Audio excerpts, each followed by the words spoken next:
So this dish is a great weeknight meal. It's a great, it's okay. Cut. Just kidding.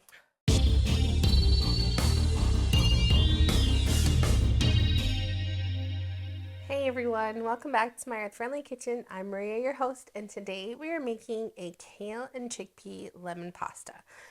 So this is a really delicious, like, vegetarian dish. You could definitely make it, you could add protein to it if you wanted to, or you could substitute kale for spinach, or you could do, different like cannellini beans instead of chickpeas. But I just love the combination. The chickpeas have a ton of protein in them, and it's a pretty low maintenance, like low ingredient dish. And so, which always saves on cost. And, in addition, but it's super high packed in nutrients, even though it's low cost. So that's something that I just really love about this dish. So we're going to get into it. I'm just ripping up some kale here. As you can see, I'm not even chopping. I'm pulling it away from these very thick, fibrous stems. You generally don't use the kale stems for a lot because they're just so thick and so fibrous. It would just take a really long time to just kind of braise them down. Now you could do that if you wanted to, really like low and slow, and just kind of make them more edible, I guess you would say. But as they are, they're not the best. They're very bitter. Even the leaves are very bitter. So we're going to blanch these kale leaves to get rid of some of that bitterness. But pretty much any green that you have that is kind of thick, stocky green like this, like a chicory or a collard green or something like that, you generally don't use the stalks. So I'm going to chop. This is now, I guess, about 3 cups or so. I'll save these guys. I'll make some kale chips or something later. About 3 cups or so of the kale here, and then we're just going to chop up a shallot and a couple of cloves of garlic. And as you guys should be aware now, this is a very common flavor profile for us. We do a lot of like Mediterranean cooking in the kitchen, Italian, I guess you could consider some of it Greek, every now and then European. But onions, garlic, kind of the staple for a lot of what we do for that. So just chopping up some garlic here. We're going to do a nice fine chop because this is going to go all over our pasta, and we're going to pretty much chop the shallots up the same way. So I took 4 cloves of garlic because, I don't know, anything less, you even get the garlic flavor? I don't know. But, we like garlic around here. And just a nice small chop. Oh, this guy's trying to escape. Nobody escapes the pool. Okay. Let's put it together. I'm just going to run my knife through it one more time. Take a really nice, fine kind of mince, actually. Not even a chop, like a mince on this garlic. But if we get a little chunk in there here and there, it's okay. My husband and I both eat it, so we're not trying to be afraid of the vampire breath. All right, and then we're going to take our shallots. Just 1 shallot. It's a pretty large shallot. If you have smaller shallots, maybe you want 2. Or you could even use, white onion here too if you wanted to. I just, I always talk about how shallots just have kind of a more mild flavor, and they, slice up a little bit smaller, and they make for a little bit of a quicker cook than generally like sweating larger white onions. But you could definitely use white onion here without a problem. So I'm actually going to slice this guy in half long ways to flatten him out like that. And then I'm going to make my slices before I make my dices. Okay. And just turn it the other way and run your knife. Make sure your fingers are nice and tucked in so you don't worry about chopping them. Because again, this is a vegetarian dish. Just kidding. All right. Just nice small dice to match your minced garlic. Okay, Oh, that guy was hiding on the backside of my knife. Okay. All right, so 1 large shallot, or like I said, 2 small, and then 4 cloves of garlic. Oh, it got me today. The shallots. Usually it's the bigger onions that get it. Oof. I guess because it's a large shallot. Put that over there. I need a mask.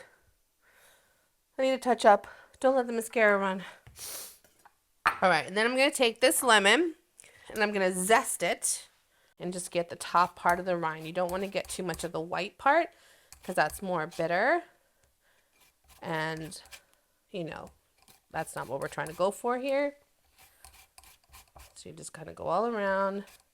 Get as much of that lemon zest off as you can. You can do this with a microplaner or a grater.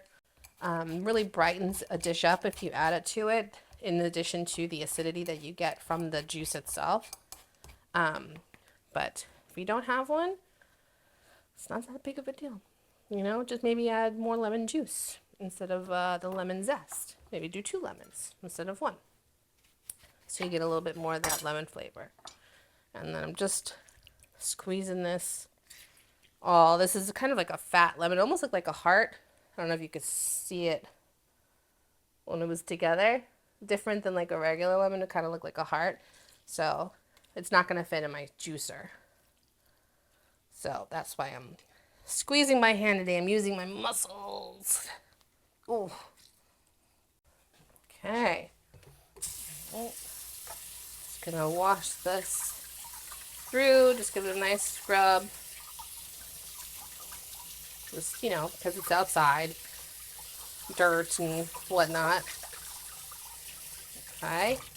I'm just going to shake it off. You don't have to worry about shaking too much of the water off because we're going to throw this into our boiling pot. And, oh, dropped one. One guy escaped. Okay. He did not escape. We're going to wash him off. Put him in the pool. All right. So these guys, now blanching the kale is important pretty much anytime you cook kale, right? If you're sauteing it or if you're putting it into a sauce, first of all, what blanching does in general for any kind of green, green beans, spinach, kale, broccoli, anytime you blanch something, it really helps preserve the green color. And blanching is basically boiling in hot water for 1 to 2 minutes, taking it out and putting it into a cold ice bath. And for kale specifically, and like I said, any kind of long root, fibrous green, it also helps to take some of the bitterness out of the plant. And we're just going to reuse this water to make our pasta as well, because why waste water and why dirty another dish, right? And then we're going to use farfalle pasta or bow tie pasta. You can use whatever you want. I just really like the way, I don't know, farfalle is fun. You know, bow tie pastas, we like to mix it up when you can. And just give it a little stir. We're also going to salt the water now because we didn't salt the water for blanching. But we're going to salt the water, and you want to make it salty like the sea. Give it another stir and let that cook. Now while that's cooking, we're going to start our sauce. And first we're going to start off, this is going to take about like 10 minutes to cook. And pretty much by the time that pasta is ready, our sauce will be ready. So we're going to start with about 2 tablespoons of olive oil over like a medium to high heat, closer to medium, because we're going to sweat the vegetables. And, you know, olive oil always goes really well with like a lemon, garlic, you know, Italian inspired Mediterranean dish. So, you know, you could use another type of like more neutral oil if you wanted to, but olive oil I think is a good choice here, especially if you're on a medium heat, because it has a lower smoke point than the other oils do. So, you know, smoke point, if you don't know what that is the temperature that gets the oil to actually start creating smoke, which means that once it starts to smoke, it's actually creating bad things. It's turning your fatty acids into carcinogens. So you don't want that. So I'm just adding all my garlic and shallots in together. You could also add like white wine to this if you wanted to. I'm going to leave it out today. But anytime you add a white wine, give this a little stir just to make sure nothing's sticking to the bottom. Anytime you add white wine to a dish or any kind of wine, you want to make sure you cook out all the alcohol. So it's going to take about 5 to 6 minutes. But it adds a level of acidity and brightness. But we have the lemon juice, and so it's not really necessary in this dish. Some things I do like it in, like our mussels dish, which you can check out that video we've already posted. But this dish, you know, with pasta, I just feel like it's nice to have just the lemon brightness for this. Okay, so these are nice and starting to sweat down. Now we're going to use some of the pasta water actually to create a, like almost like, not a broth, but a sauciness to it, because the pasta water, now that it has the pasta in it, is going to have some of the starch from the pasta itself that it's drawing out as it's cooking. And we're going to use that starchiness to kind of thicken up the sauce along with some pecorino romano, which is going to make it nice and creamy without adding cream, which is really nice because, as you all know, or if you don't know, if this is the first time watching, cream, not so great for my belly unless it's vegan cream. So now we're going to add our lemon juice and lemon zest.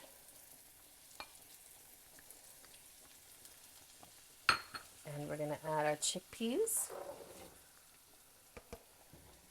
And if you have a little bit of the chickpea water, the aquafaba that gets in there, it's okay. It's also going to add a little bit of a thickening agent to the dish. Okay, and now we're going to season the chickpeas. We're going to do some salt.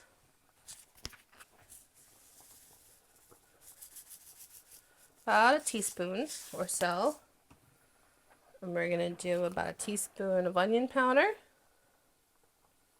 Okay, and about a teaspoon of garlic powder. Okay, just to mimic the flavors, right? Our spices should always mimic the flavors of what we're putting in the dish. They're starting to soften up. You can see the edges are getting a little bit more soft here. Okay. And as these warm through, the onions and garlic are going to cook a little bit longer, right? They're just nice and sweat, nice and translucent. And then we're going to add our kale. I'm just going to go in with my hands here. Try to squeeze out as much of the water as you can. Because we're going to add water, yes, but we're going to add pasta water, which is the starch. If we just add this really cold water into the dish, it's going to make it thin and loose, so we don't want all that. And kale is one of those leaves, it's not like spinach, where when you cook spinach, it really, really wilts down. Kale wilts down a little bit, but not like spinach. So it really holds its shape, which is why you don't need as much. Like you could have put 5 cups of spinach in this dish, and it would look like you put 1, cup in. So that's, one of the other benefits of using kale instead of spinach. That, in addition to all of its like super beneficial nutrients. Now, obviously, the nurse inside of me, if you guys have like medications that you use that, are affected by green leafy vegetables or dark greens, make sure you just, take it in moderation and adjust as needed for that. All right, I'm just going to take about a cup of this pasta water and just add it right into our dish. And then we're going to take about a half a cup of pecorino romano. And we're just going to give that a nice mix. It's going to make it nice and creamy. And don't forget, we've got that lemon juice in there all ready to add some acidity. Okay. And as this cooks up a little bit, it's going to thicken up.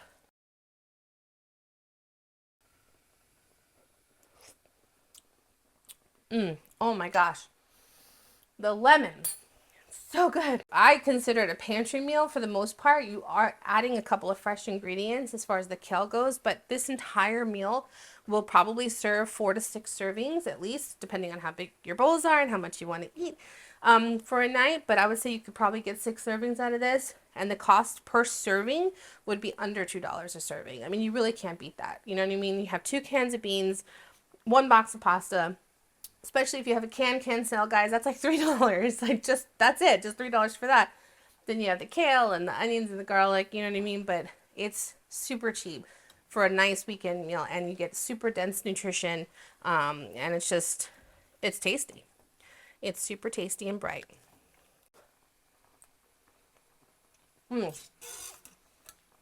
Nice and al dente. Now, we're just going to put it right into our pot. And the sauce is going to continue cooking it just a little bit. So I am shaking off some of that excess water now, even though we like the starchiness, because we've already added it to the dish, right? And we don't want it to become wet again, or like we don't want it to thin out again. Okay. Nice and tasty. I'm going to add a little bit more finishing salt to the dish, just to give it a little bit more seasoning. And then we're gonna serve it up.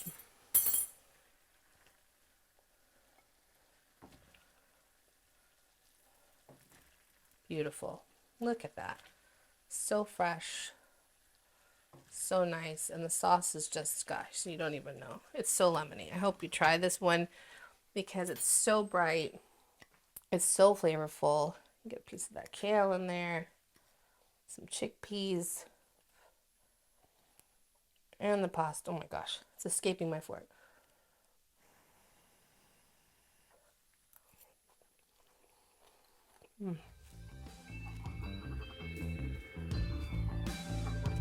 Okay, bye. Just kidding. It's so good. I'm gonna eat this whole thing for lunch today. We'll save it for our work week as well. I hope you guys try this one. It's delicious, it's homey, it's fresh, it's cheap. And if you want more recipes like this, don't forget to like and subscribe to my channel. We'll see you guys on the next one. Bye.